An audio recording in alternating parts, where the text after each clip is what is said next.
look at the papers very shortly here on BBC News. But first, let's just bring you up to date with the latest headlines from the BBC. And the fiancé of the children's author Helen Bailey has been convicted of murdering her to profit from her £4 million fortune. 7 planets have been discovered beyond our solar system. The US space agency NASA says the planets are circling an ultra-cool dwarf star 39 light years away from the Sun and could harbour life. Cressida Dick has been appointed as the Metropolitan Police Commissioner, becoming the first woman to head the Met in its 188-year history. And the BBC is to launch a new television channel in Scotland next year with an annual £30 million budget.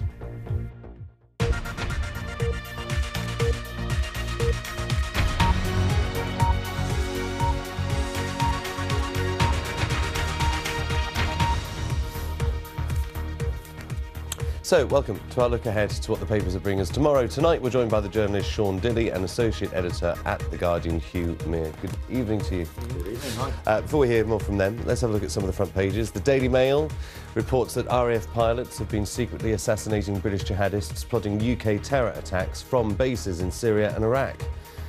The Metro's main story is the killing of Helen Bailey by her fiancé Ian Stewart and asks if he killed his first wife too. The Telegraph leads on the story of the British suicide bomber Ronald Fiddler, who blew himself up in a bombing near Mosul, and asks whether UK terror payouts went to the so-called Islamic State group. And The Guardian's top story is the appointment of Cressida Dick as the first woman to run the Metropolitan Police, and it also features an image there of Helen Bailey and a dog Boris, whose body was also found alongside her in the septic tent. The FT features Cressida Dick's appointment, but its main story is how Kraft Heinz's failed bid for Unilever has forced the Anglo-Dutch company to consider selling its weaker assets. That is the Eye as well that also reports on Cressida Dick. There's the Times, which says that the UK is wasting hundreds of millions of pounds subsidising power stations to burn American wood pellets that do more harm to the environment than the coal they replace. And The Express claims a new jab could stop millions of people developing type 2 diabetes and also speculates on whether Cheryl Cole is pregnant. I don't know, your guess is as good as mine. And The Mirror also features a picture there of Cheryl Cole. And also reports on the single mum of 4 with 2 autistic children who's won £14 million in the Euro Millions lottery. Good winner, I suppose. I mean, amazing amount of money. Let's have a look then at some of the stories you want to talk about. I think the story that a lot of people are going to be talking about for a long time is the compensation payout to a former Guantanamo Bay detainee, Jamal al-Harith, Sean. It's not just about the compensation, it's about what we knew about him. Could he have been stopped? Should he ever have been released? I mean, this is quite complicated, this, isn't it? It's very complicated, and it's rather stupidly simplified in some of the reporting today, I feel, that, and what politicians are saying. Tomorrow, indeed. But by politicians, they made the comments today for tomorrow. I don't know if I quite got out of that hole, but anyway. Look, lots of the criticism is, did some of the money that he got in compensation for his treatments at Guantanamo Bay go to fund the organisation that calls itself Islamic State? I think that's a very, very moot point, really, because, yeah, OK, it might be of interest. The real question is, this is someone who has identified... Wait a minute, Sean. It's more than interest. It's taxpayers' money going into the hands of terrorists. No, but that wasn't what the money was for. And that's like saying, well, we're going to decide what Chris Rogers does with his BBC salary. Because but I haven't been held in Guantanamo Bay and headed to... Was he charged with any criminal offence? Was he convicted of any? No, he wasn't. But he was being monitored and he was deemed a low security threat. Yeah, and funny enough, and I know we're going to come on to RAF drones in just a moment. Again, I don't really have too much of an issue of what's done unofficially, but when we start sanctioning what can be done, when we start sort of handing out criminal sanctions officially to people who haven't been convicted, there is an issue. So the compensation, and there are questions I know Hugh's going to come on to on that, the compensation was paid as a result of his time at Guantanamo Bay. As it turns out, as everybody might suspect, he was obviously a bad person, certainly what he's done in Iraq, but he wasn't convicted of it. So I still say, yes, we can look at what he's done now, and yes, we can ask questions if he was suspected of being terroristic in nature, why wasn't he personally monitored more? But it's a totally stupid point to ask what he There was is going to be doing. something for everyone in this story because, yeah, as you say, He knew a lot about the Taliban. He was found among the Taliban, and that's why he was taken to Guantanamo Bay. Yeah, and some people will focus on that process and how was he taken to Guantanamo Bay and how was he questioned and was that within the rule of law.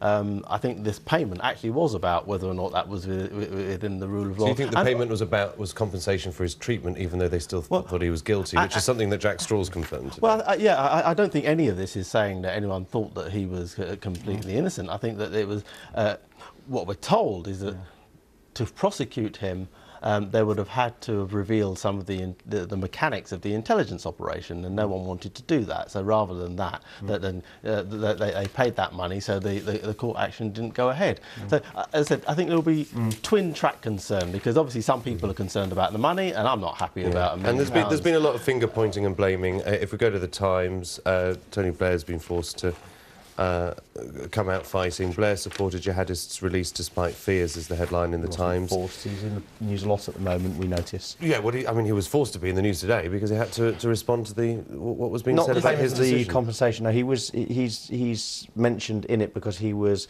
appealing for the release of people in Guantanamo Bay who were not charged with a crime. And it doesn't matter what you think of Tony Blair's politics or anybody else's.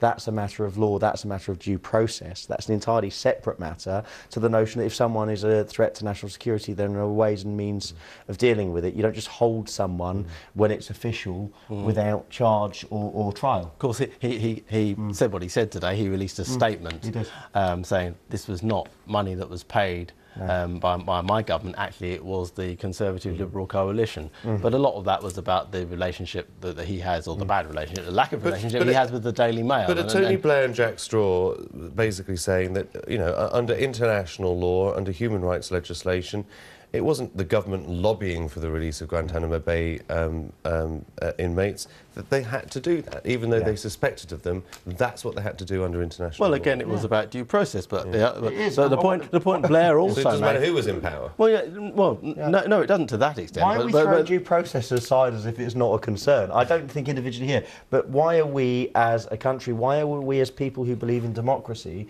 saying, oh, it's a due process thing, obviously it's a concern, yeah, it didn't do due process, but the real issue is something else. But the point What's the real issue? Well, no, that's the point I'm making. That's people deflecting, saying the real issue is what he did with the money. I mean, the real issue is due process. Yeah, well, let's not forget that President Obama spent an awful lot of time trying to close down Guantanamo Bay and wasn't successful. But the point that Blair was making today was that he was released on the back of quite a wide public campaign that he should be released because people were very concerned about how he ended up in Guantanamo. Yeah. But people that feel they should have been released and put into another jail, but unfortunately the only way they could do that, as Jack Straw explained, was by an open court hearing. Well, there wasn't the evidence in which intelligence couldn't be There used. wasn't the evidence to do that. But this brings us rather nicely onto the front of the Mail, doesn't it, which talks about RAF drones. I know, Hugh, you're going to talk about this. I often get accused... Who's presenting here? Well, you and me. I don't know. I'll go make a cup of tea. Can you? That's fine. We'll just carry on. Anyway, no, but it brings us nicely onto it because it directly links to the fact that ultimately there are things that are done unofficially about people who genuinely pose a threat to the nation. None of us can condone that in a forward-thinking society. Kill them in drone strikes. I can't condone that, can I? But by the same token, how can you on the one hand, and we don't know the veracity of the claims, but how can you on the one hand say, well, this is how we deal with people who we can't prove are terrorists in one hand, and in another, let's just hold them without trial. But drones killing British nationals abroad is just as controversial, if not more. Oh, it is, but it's not officially sanctioned, and that's the point. Oh, I think this is going to cause quite a lot of disquiet tomorrow because, as you say, the Mail not only say that there's a kill list and that the military that they're working their way through that kill list of British jihadis who are suspected. Doesn't appear on the face of it to be much in terms of due process in proving what they might have done, and there doesn't appear to be any parliamentary oversight because it says here neither Parliament nor the public has been informed, and so I expect there will be a lot of questions about this tomorrow. I think the government will have to explain if this is true, and if so, how they felt able to act in this way. I mean, we know that a little while ago, David Cameron confirmed that some British jihadis had been hit and they had been targeted, and he said that that was being done in terms of for self-defence reasons. But that whether was questioned, wasn't it? It was. well, yeah, and whether or not the military would be able to say, well, because the Prime Minister described it in that way at that point, we are able to use that justification and go on killing people. You've got a common right to defend yourself, I suppose, is the I think they argument, will but- have to make a strong justification of that. Should we talk about Cressida Dick? The Guardian have devoted quite a lot of their front page to the first woman to run the Met Police. Sean, former counter-terror chief, makes comeback to Leeds, UK's biggest force. Upsetting an awful lot of people, that post, and exciting a lot of people that I've spoken to tonight as well. I think so. I mean, I think she joined the police in 1983. I think it would have been around then, which is a very long time. She spent her time climbing through the ranks. She did incredibly well within the police service more generally. Major blots, it has to be noted, on her copybook when she was in charge of the operation with Jean-Charles de Menezes. But to be fair, we can only say that's controversial because there are two views of every story. She's a Marmite character in some regard. She's popular with officers in the force, many officers, not all. But actually, do you know what's really interesting is you spoke and you alluded to last time about people's criticism of even mentioning this. She is the first female to be the Commissioner of the Metropolitan Police. The best man for the job is not a term we use anymore in relation to that office, or very many more now. I think that's that's an important thing, and I think we shouldn't overlook that, that she is the first female commissioner. In fact, it means that there are now females running the three most important policing organisations in the country. We nearly had a lot of female leaders as well at one point, didn't we, if Hillary Clinton had got into the White House? Well, indeed. But one thing that can't be said is that it's a tokenistic appointment, because she has done very serious jobs within the Met. But then so had Simon Byrne, in fairness, who's now the Cheshire Chief Constable, very widely tipped to be Met Commissioner, a man who an awful lot of people have time for. But no one would have said that he was tokenistic, would they? Because no, they wouldn't, and that's true. That's true, but you could still say... Police chiefs are usually men. No, and I agree. That's so no one can level that accusation at her. Of course, what happened in the Jean-Charles de Menezes case will always be with her, and people will always use that against her in some ways. They think she's been rewarded for failure. And lots of officers think that as well. Yeah. I think from what I'm told, she's actually quite popular within, and it's quite a popular appointment. She would have done. You don't get to that rank without. And also, should we just point out as well, because it is important, that she's spent 2.5 years doing a very high-level job within the Foreign Office. The woman is not stupid. She is not there for tokenistic reasons. She is a very credible candidate. She's got a lot of challenges ahead. Hugely, with around about 40% cuts in police budget. I think not stupid is underplaying it, rather. I mean, she's intelligent. Hyperbole, it's the onomatopoeia of the situation. She will need a certain set of skills, because when you're the Commissioner, to some extent you are a politician. You have to be very political, and you have to be able to cope in those circles, but you also have to have a credibility with officers and with detectives, and so there aren't many people who can do both of those things. No, that's right. We've just got time to talk about the fact that we have to eat even more fruit and veg. 5 a day, try 10 to live longer, says scientists. This is on the front page of The Guardian, piece there by Sarah Bosley, their health editor. So the advice has changed again, Hugh. Yeah, it was 5. Do you eat your 5 a day? It was 5. Probably about that, actually. I spend a lot of time at a desk, and it's either eat cake or eat fruit, so I try and eat fruit. But 10's going to be a stretch for a lot of people, I think.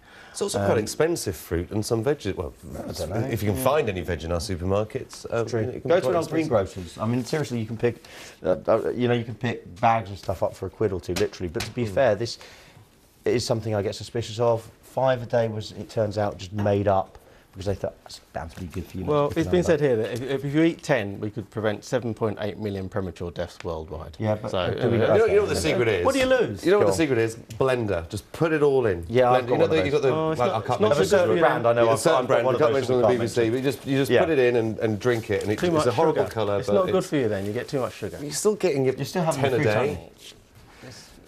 Hugh, Sean, thank you very much for talking us through the papers. Thanks to you for watching as well. Don't forget, you can see the front pages online on the BBC News website. 7 days a week they're there at bbc.co.uk/papers. If you missed the programme as well, you can also watch it back on the BBC iPlayer. Next on the BBC News Channel, it's Sports Day. Have a good night.